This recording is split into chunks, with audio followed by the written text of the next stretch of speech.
Ecosystems, and we will have it moderated by Pari Natarajan, the CEO and co-founder of Zinnov. So Pari, I'm handing it over to you. Thanks, Lakshmi. That was truly an inspiring talk by Mr. Myra. For us, we are going to talk about what are the role of collectives in creating mass entrepreneurship in India. And we have Dr. Anand Deshpande, founder, chairman of Persistent Systems and co-founder of the Astra Foundation, and as well as Madan Padaki, a co-founder of the Global Alliance for Mass Entrepreneurship. Both of them have deep expertise in building foundations and bringing government, ecosystem, NGOs, think tanks, foundations together to create mass entrepreneurship in India. Just to give you a context, what's the landscape look like? India has over 70 million small businesses. It's spread across manufacturing, services, and retail and wholesale. 15 million manufacturing firms, 30 million retail, and 30 million in services. And if you look at the overall landscape, 97% of these companies have less than 5 employees. And even within that, a large percentage, over 90% of the companies are anywhere between 1 to 2, 3 employees, really doing subsistence rather than actual true entrepreneurs in terms of building businesses. And if you look at the current impact of COVID, our estimate is over 50 million out of the 70 million has been impacted. And the overall industry contributes to over 30% of GDP. And if you imagine that 50 million of those firms have been impacted by the current COVID crisis, and that is going to have a massive impact on the overall employment in India. And these companies actually contribute over 50% of India's exports. And even our exports will have a major impact due to the current crisis because of SMEs. And it is very important for the collectives to stabilize and accelerate the growth of the small business and medium-sized business in India over the next several months and years. So in the panel, what we're going to do is talk a little bit about the motivation behind the Astra and GAME, and each of them will give us perspective. Then we'll talk about what we believe are the roles of government and NGOs in driving the change over the next several months and years. And then talk about how the different entities can come together and collaborate to be able to create this movement of mass entrepreneurship in India. So those are the key talking points what we have. And I'll welcome Anand and Madan to the panel. I'll start with Madan. Maybe Madan, you can define what do you mean by mass entrepreneurship? And our studies show there are 70 million small businesses. And are these all, in your definition, entrepreneurs, or is the definition a subset of it? Thanks, Pari, for teeing this off for us, and delighted to be here. Thanks to the Nudge guys and the Astra folks for pulling it all together. So, Pari, to your question, if you were to ask a youth in Bangalore, who do you think is an entrepreneur? You will get questions, to that question you'll get answers to say that, listen, it's tech, it is all those guys building those platforms or geeky tech products or whatever, right? That's one extreme of the entrepreneurial spectrum. If you were to ask our friends in the government or the Ministry of MSME, you're going to probably get a view that these are smaller businesses, solopreneurs, what we call as necessity entrepreneurs who need subsidies, who are seen largely as beneficiaries, right? And that's the other end of the spectrum. As you rightly pointed out, 94% or odd of our 111 people who work in the MSME or 70 million enterprises are in the 1 to 2 employees, right? At GAME, we started looking at how can these entrepreneurs start to be job creators, and the answer does not lie in any of these spectrums, but there's a missing middle where there are opportunity-driven entrepreneurs who can operate with a growth mindset, who say that, listen, if the environment is right, we can then start to scale and grow, and therefore we can employ 5 to 20 people. And that will give a huge fillip to the job creation and to the GDP growth of the country. So the mass entrepreneurship is defined as an entrepreneur who is opportunity driven, who can grow, and therefore in that growth enable anywhere from 5 to 20 jobs. And we also say it's mass because it has to happen in every nook and corner of the country. It is not just limited to the metro clusters or the tech corridors or whatever. Can we see this kind of an entrepreneur emerge from every village, every taluka of the country? And what can we as a collective, as a collaborative, do to enable that to happen? Got it. And I think that's concept of the Firefly entrepreneurs and what Dr. Maida talked about. Okay, great. And Anand, from your perspective, I want to start with your motivation for starting the Astra, and why did you start it, and why did you choose the problem of creating entrepreneurs? Why did you pick that? Why did you start, and why did you pick this specific problem? Pari, first, thanks for inviting me here, and it's a real pleasure to be part of this narrative in this discussion.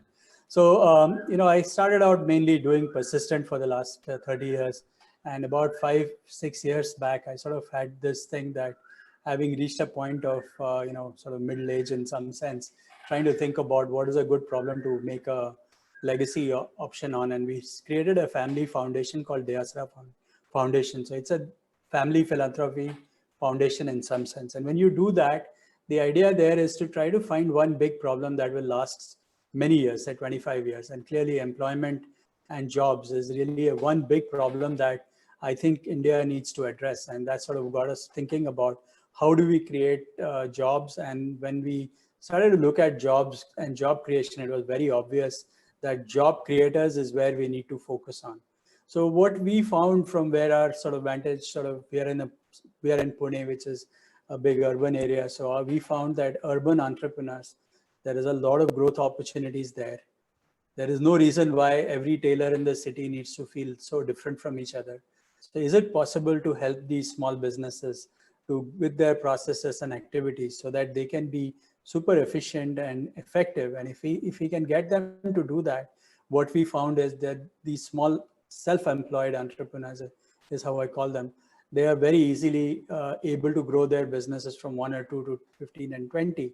And that jump that you can get of getting this engine of growth to happen on job side, where every individual can become an entrepreneur, become a self-employed person. You're not dependent on jobs from someone else. And how do you get started and get going?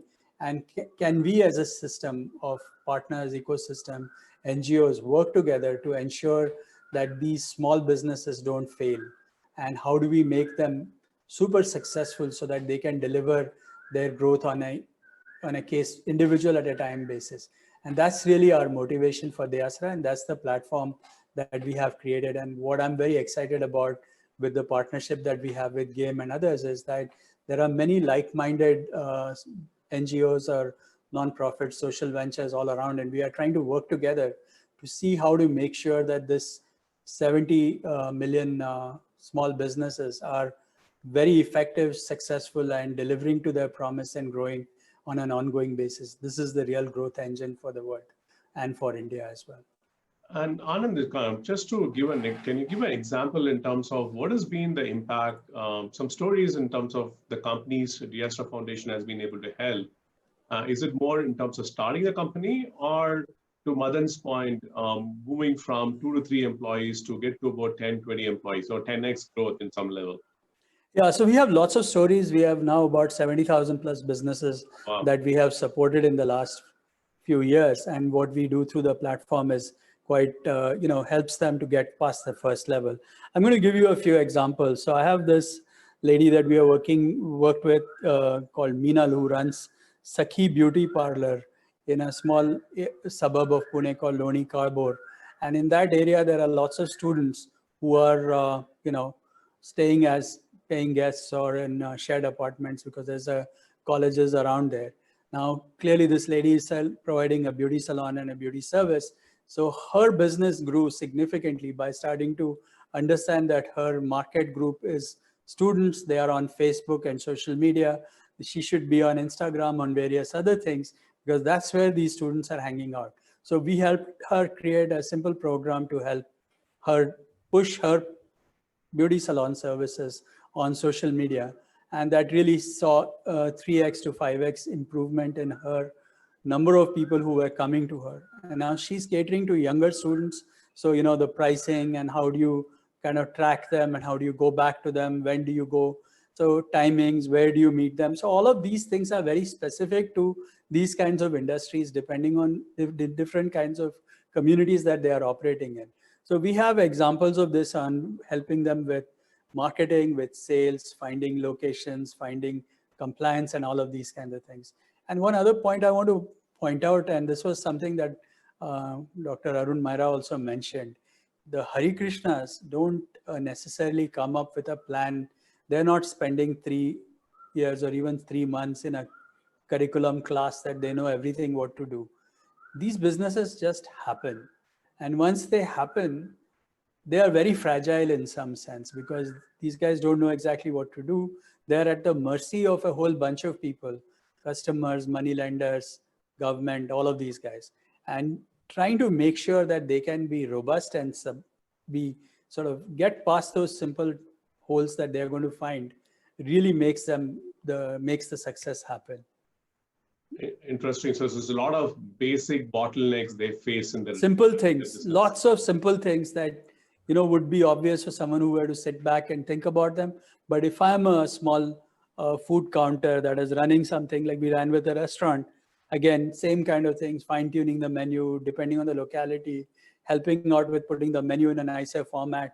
Again, small things can give you 3 times improvement in your sales and outcomes. So, you know, small interventions on an ongoing basis is what these businesses need. And what we have done at the Asra Foundation is to make a list of about 75 to 80 services or processes, which we find are things that these small businesses need on an ongoing basis.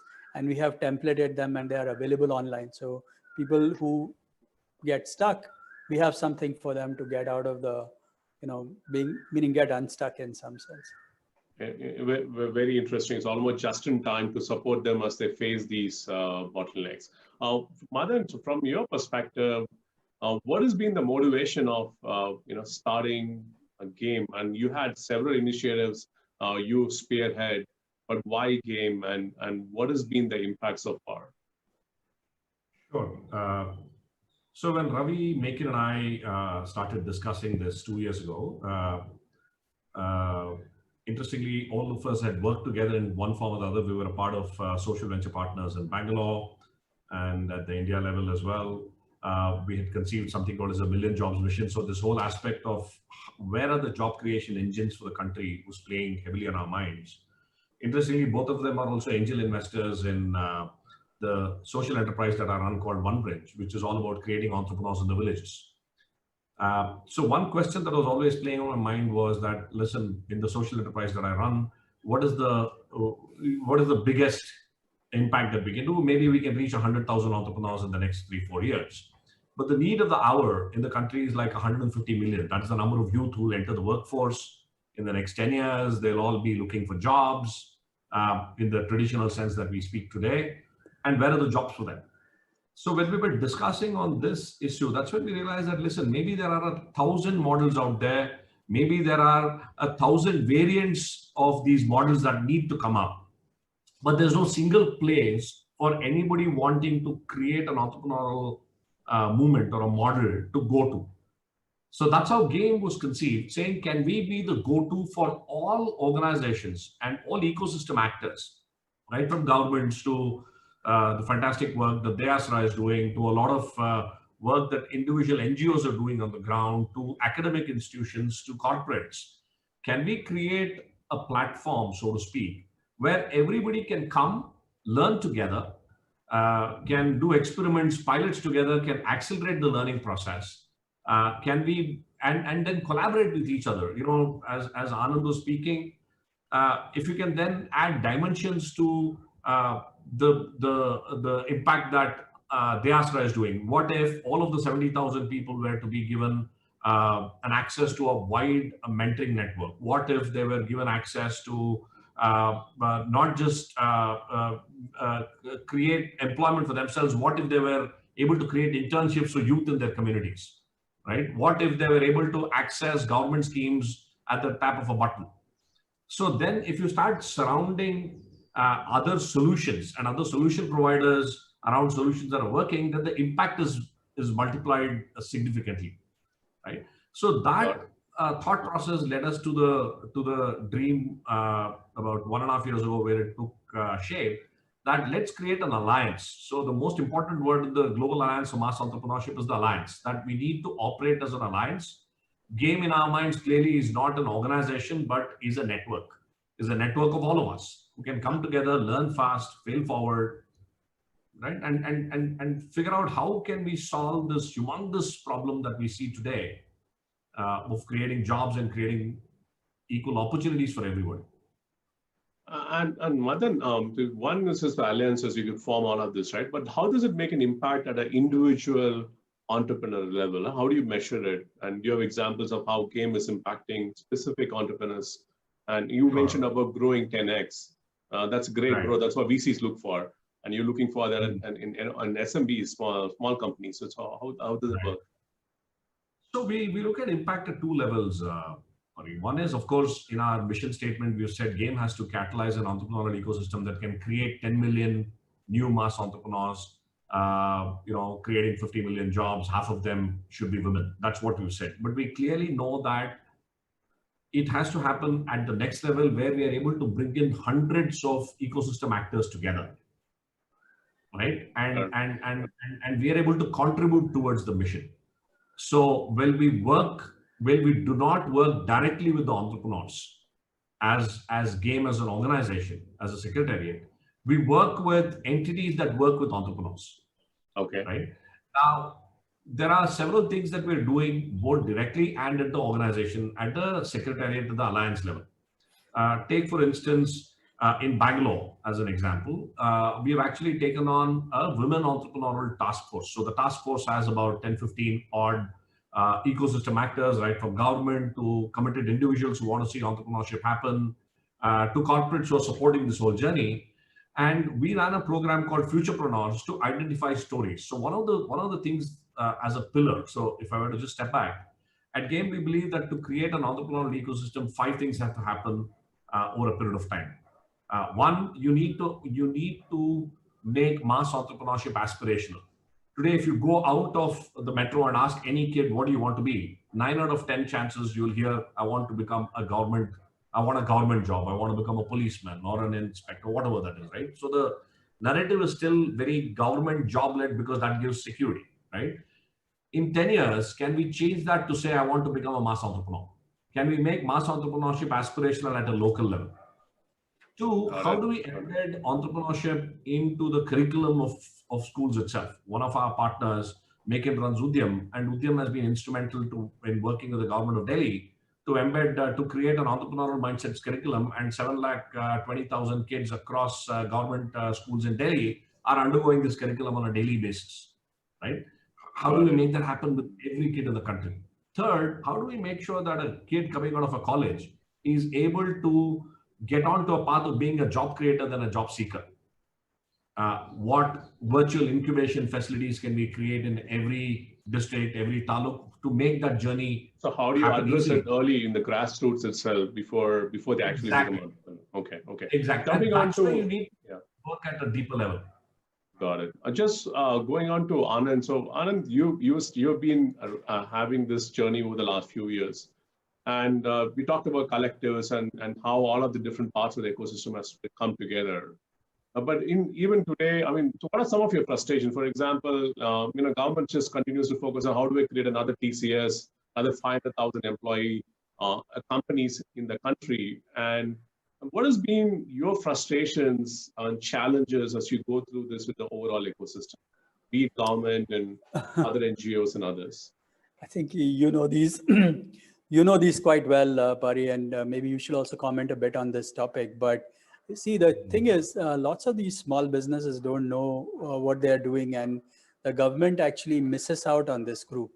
The the very small, self-help group or the Mudra loans or whatever, below 50,000 kind of stuff, there's grants that the government has. And the government likes to look at the very large ones. Everyone talks about the very big businesses. And this was mentioned in the unicorn context. So the ones that we are looking at are not absolutely the people who are uneducated or any of those kinds of things. These people are educated. They do make a decent living. These are decent businesses that can be growing, and they just don't want to be really large. So they are 2 to 5 people businesses. They make good amount of money. So take photographers. So take weddings and photography. The amount of money people spend in weddings and photography is significant. People who are doing this are trained, qualified, and are doing a lot of different kinds of things. They're self-employed. They're in the gig economy. They're doing a lot of these kinds of things because they love doing this kind of work. And we must make sure that they succeed. So the challenges that these businesses have, which is where we are on the micro level, we want to make sure that every single business is successful, not just the ecosystem. So we find the government has a whole lot of paperwork that people need to have. Some of this is quite silly, but you have to have a whole bunch of documentation. Unfortunately, these documents that you need are unrelated to each other. So if you were to ask the government or anybody, how many do we have? These are self-employed 2 to 5 people businesses. It'll be very difficult to answer that. But each one of them needs to have a shop act. They need to have a PAN card, a TAN card, and there's a lot of things they need to have, but they are all sort of scattered in some sense. So there's no one way of saying that here's one form you fill in and you are all set for everything that you need to do. Then there is a whole bunch of things about getting loans. So these people are not doing high collateral type stuff. So there needs to be some way of having their working capital being helped out. They're running a terms business. Every turn that they make, that's where the money is being made. They are running businesses where they need to understand how their cash flow work. I'll give you an example. So we look at a tailoring business. So now if you go to a tailor and you say, okay, here are my clothes, get them stitched, and they'll give it to you. They'll say, okay, 2 weeks, 3 weeks is how long it'll take to get the clothes back. Now for 3 weeks, that money is sitting work in progress for them, right? The reason why is it taking 3 weeks for them? It's taking 3 weeks because the person who makes the buttonholes comes once a week. Now he has to hold on to that guy because unless you have stitched it, you can't get the buttonhole made. And if you can't get the buttonhole made, you can't give the clothes back. So you're delaying the whole process by 2 weeks just because you don't have the ability to kind of get it done faster, right? So this whole thing that you're holding money in your system, work in progress, because you don't have it. So there's a lot of room for creating these processes and understanding of all of these things. So these are simple things if you look at it from the systems point of view, as Arun mentioned. But how does a tailor or a photographer or these people whose businesses have just happened to them in a way, very honestly, they just happen in some sense. They're not planned in a very systematic way. So these people is it because they're not able to find a job, or they think they are passionate about doing this and I'm doing this job? It's combination of all kinds of things, but I can tell you many examples. So somebody would make good biryani at home. They say, oh yeah, she makes great biryani. Somebody will say, okay, can you supply biryani to us? Okay, 1, so 2, 4, like 8, and 10. And then somebody will come say, oh, by the way, do you have FSSAI certification? Oh, do I have to have it? What the hell? I need to have Shop Act. Oh, are you using cylinder which is commercial or non-commercial? What does that mean, right? So you get into these things where you sort of all of a sudden find out, oh, I have to have this. Oh, I didn't even know I'm supposed to do this, right? So how does one go about all this stuff? What does registration mean? When do you register? How do you go about it? And then, okay, then somebody says, oh, you have to do all this stuff. You need loan. How much loan? I need 2 lakh rupees. What's your collateral? Show me 3 years of tax returns. Okay, tax returns. So there is a whole mix up in these businesses in terms of how they happen. Okay. And, this is the reality, meaning this is where these businesses are. So they are the ones who can be creating significant opportunities if we can just sort of nudge them, push them in the right direction and get them going. It's very interesting. And you're able to get these, deeper insights with these companies at a grassroots level. And there's so much of learning in terms of the friction in the system, right? Be it the government or the bank or other regulatory bodies or other NGOs you're working with them. So what has been your experience in kind of taking this and the collective concept is taking that and collaborating with others in the ecosystem Is that making a difference? Diastra's impact, kind of spreading into the other areas? Yeah, absolutely. I think what we are trying to do is to be open source about all the learning that we have. So everything that we learn, we have been templating it out and putting it online. We also believe that mentorship, like Madan pointed out, is useful. But problem is, how would you create a mentor for a tailor? How do you create mentors for these things? It's very difficult to create these mentors which are data centric and specific. So one, we are trying to do benchmarking. We want to find a benchmark for each one. If I'm running a beauty salon, what percentage of my business should come from cutting service, meaning the service I provide versus the goods I sell?